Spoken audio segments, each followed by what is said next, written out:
So the 2022 Honda Pilot is a refined, free-roam midsize SUV that offers a ton of practicality and seating room for large families, and what I first want to do is of course start with the trim levels for this vehicle. So Honda gives us 7 different trim levels, and the base Pilot starts as low as $37,580 with the Sport, and then it can go as high as $51,370, plus with the top of the line Black Edition. Now I'm not going to go through all the trim levels, they're all on the screen, and my particular tester is the Special Edition, which has an MSRP of $40,410. So taking a look at this 2022 Honda Pilot, the first thing that stands out to me right away is this beautiful Sonic Gray Pearl paint that my tester has, and I think it contrasts well with this blacked out front grille. I believe this will be chrome on some of the lower trim levels, and as you can see here we have our Honda logo, which doesn't have the parking sensors built in on this model, and our headlights are going to be LED low beams, so they're not fully LED on this model. You would have to go for at least a Touring to get the full LED headlights. Then moving down we have our separated LED turn signal along with our LED fog light, which is accompanied by this fake air vent. Is finished in matte black. Down here at the very bottom we do have an actual air vent to keep our engine cool, and it's finished in this kind of glossy black, which again I think looks really nice and contrasts well with the color of this vehicle. Then coming to the side up top we have our blacked out roof rails, which again look really nice. Then coming down, our mirrors are going to be body colored. They have LED turn signals built in, and they're going to be heated and powered mirrors on every Pilot, so I think it's really nice that every Pilot comes standard with these heated mirrors. Now coming down to our wheels, Honda gives us these 20-inch exclusive black alloys on the Special Edition, and you can also get a smaller 18-inch wheel depending on what trim level you opt for. And every Pilot is accompanied with these all-season tires with a width of 255 and a 55% sidewall. And overall, I like the way these look. I think they suit the vehicle very well in terms of the styling. At the very bottom we have this black accenting which flows all the way into the mud flaps, and it doesn't just stop there, it flows all around the bottom of the vehicle, and I think it's a nice touch. Now coming to our gas cap, it is not a push button style, so you will have to locate the button inside of the vehicle to open it. We can also open it using our key fob, and as far as the capacity, this vehicle will take 19.5 gallons of regular unleaded fuel, so this is a pretty big gas tank because this is obviously a pretty large vehicle. Now coming to the rear end, you can see it's pretty typical Honda design language that we've seen over the past 6 years or so. This Pilot has been around since 2016, and I think the design has aged pretty well back here. But keep in mind, we're expecting Honda to completely redesign the Pilot for 2023 or 2024. But as far as this one goes, again, I don't think it looks too dated. Now as you can see, this rear wiper is exposed, and I think Honda should have just tucked it in under the roof. But we'll see if Honda addresses this with the next generation Pilots. I like the way the taillights look. There are going to be LED brake and reverse lights standard on every Pilot. However, our turn signals are going to be incandescent. They are not LED on this vehicle. Down here we have our Pilot badge. Over here to the right is our Special Edition badge, which I think looks nice, although I think Honda could have made it stand out more, maybe make it a little bit larger. Then coming to the very bottom, we have this matte black bumper with some additional gloss black at the bottom, and then we have these fake exhaust tips, so the actual exhaust pipes are located under the vehicle. Now to open the tailgate, we can just use our key fob, or we can just walk up to the vehicle and locate the button under the Honda emblem. And you'll notice that it does beep when we do that because this is in fact a powerlifting tailgate with the hands-free active sensor. However, some of the lower trim levels will just be a manual tailgate, which is expected. So this vehicle does have storage compartments back here. You can see that we have some on the sides. And for more storage, we can just lift up this floor to access that. And as you can see here, we do have our spare tire if we just pull this cover up. Now as for the cargo space back here, we have roughly 17 cubic feet of space with the third row seats up.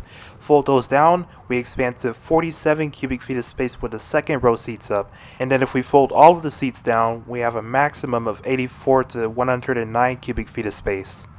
Now I want to talk about the powertrain of this Pilot. So what we're going to have under the hood is a 3.5 liter V6, which makes 280 horsepower with 262 pound-feet of torque. This makes less power than some of its class competitors in the segment like the Toyota Highlander, Kia Telluride, Hyundai Palisade, and it is just under the new generation Nissan Pathfinder. So this is pretty much on the lower end of the segment as far as horsepower goes, but I'm betting this vehicle is still plenty powerful because this weighs less than all of those other vehicles in the segment that I just mentioned, so I'm guessing that would even out our performance from this powertrain. Now as far as fuel economy goes, this is rated to get 20 in the city, 27 on the highway, and 23 combined if you use the front wheel drive setup, and as for all wheel drive, fuel economy will be a little bit less at 19 in the city, 26 on the highway, and 22 combined. So overall, I think that's pretty much middle of the pack of this segment. This is definitely a solid powertrain for this class of vehicle, and I think there's nothing to lose with the Honda Pilot.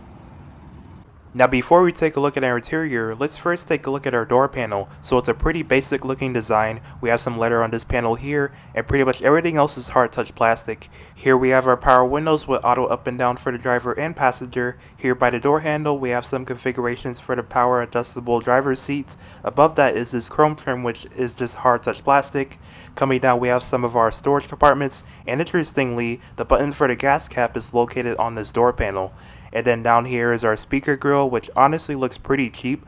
I would have liked to see maybe some decorative styling because this just looks pretty basic. Now this is going to be part of our 215 watt 7 speaker audio system, which is standard across every Pilot, except if you opt for the Touring or higher, that will upgrade to a 590 watt 10 speaker audio system. Then coming to the driver's seat, it is a 10-way power adjusting seat with lumbar support. The passenger seat is a 4-way power adjusting seat, and both of these front seats are heated. Now as far as the material, we have soft leather on every trim but the base Pilot, which is just cloth. And then as you can see, we have the black interior, but you can also get this in gray, beige, and if you go for the black edition, you can get a combination of red and black stitching and branding. But now getting into the Pilot is really hassle-free. This is one of the taller offerings in the segment. And now shutting the door.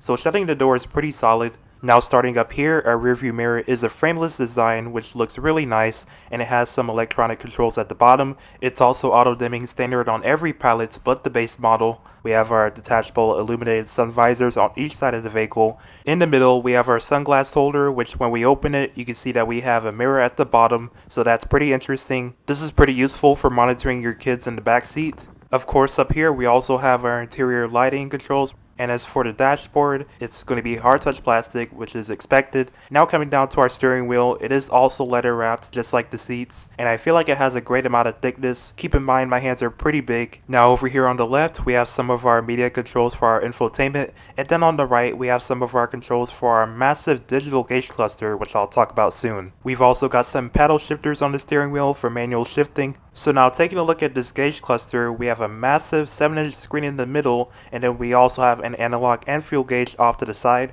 Now I'm personally not a huge fan of this look. Honda's been doing it for the past couple of years, but I will say it's very practical in the way that it displays information, like the all-wheel drive system for example. So overall, it's a very nice all-around system to use as far as functionality goes. Coming down here, this is where we would adjust our power mirrors. For some reason Honda puts it down here, and we also have some other essential functions such as this economy mode, which basically reduces the power usage of the transmission to help improve fuel efficiency.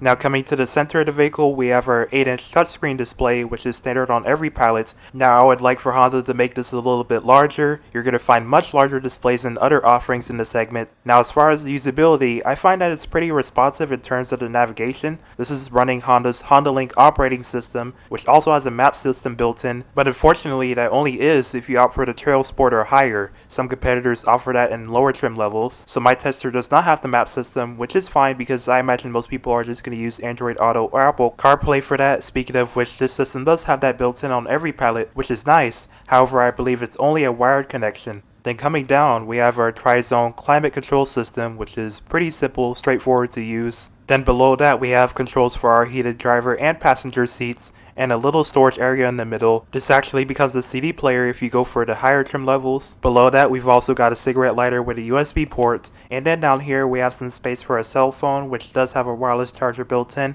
and that's standard on the special edition and higher trims. Now coming to our gearbox, we don't have a traditional stick shifter, so you can see it's all electronic, and to switch gears you just slide this little lever back and forth. Now when we throw it into reverse, as you can see we have a standard backup camera with active trajectory, and at the bottom we can also switch between 3 different angles. However, there are no parking sensors on this model, so you will have to go for the Touring or above. I think Honda should have made that available on more of the lower trim levels, as some competitors do offer that. Now coming back down, we have 2 cup holders, and then the center compartment has this sort of wood finish which looks really high class. Now when we open it, as you can see, we have a massive storage area with a cigarette lighter and a USB port, and this goes really deep, so you could probably fit a lot of coupons in here if you wanted to. We've also got this extra shelf hidden right up here, so overall lots of room for stuff. Then over here we have this nice silver trim that flows across the dash, and then moving over to our glove box, it's nicely dampened with a great amount of space. And then up here, as you can see, we do have a power moonroof, which is standard on every Pilot but the base model. And then if you go for the higher trim levels, Honda gives you an additional power moonroof towards the back of the vehicle. So overall, this front row is very comfortable and spacious. Now let's see if the second row of seats is just as comfortable. So now before I get into the second row, I first want to talk about the door panel. So it's pretty much the same exact stuff that we saw with the front door, with the two cup holders, the nice leather on the armrest, and the storage compartments. Now as far as our seats, they're manually adjustable. They are not heated on this model. I believe you have to go for at least the touring trim level to get that. Now as you can see, this is a full back row with a center seat and then an armrest with cup holders, and this is standard on every Pilot, but if you opt for at least the elite trim level, this back row becomes captain's chairs. So basically this has seating room for up to 8 passengers, while the top trims with the captain's chairs will only have seating of up to 7 passengers. So keep that in mind if you're trying to seat an additional family member or friend in your Honda Pilot. But now getting back here is also pretty effortless. Again, this is one of the tallest offerings you'll find in the class. Now as far as legroom back here, it's rated at 38.4 inches of legroom, and as far as where the Pilot sits in the class, that's less legroom than the Toyota Highlander, Kia Telluride, Hyundai Palisade, and Mazda CX-9. So if rear seat legroom is your biggest concern, you might want to look at other offerings in the class. But this one isn't too cramped in terms of legroom. I actually have a decent amount of space in front of my legs, and they aren't touching the seat in front of me. This vehicle actually has more legroom than the redesigned Nissan Pathfinder, which is probably on the lower end of the segment. So again, this is pretty much middle of the pack if you're looking for a mid-size three-row SUV. Now as far as our features back here, you can see that down here we do have air vents with some advanced functionality.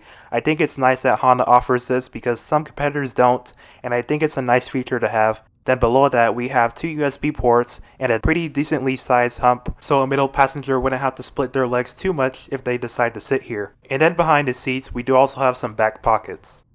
So because this is a three-row SUV, a review couldn't possibly be complete without mentioning the third row. So to get into the third row, Honda puts the button down here, just press it, and as you can see, the seat moves forward, and now we have this sort of entrance to the third row. But keep in mind, it's a pretty tight space to squeeze through. So I'll go ahead and get in, and then I'll meet you guys back here.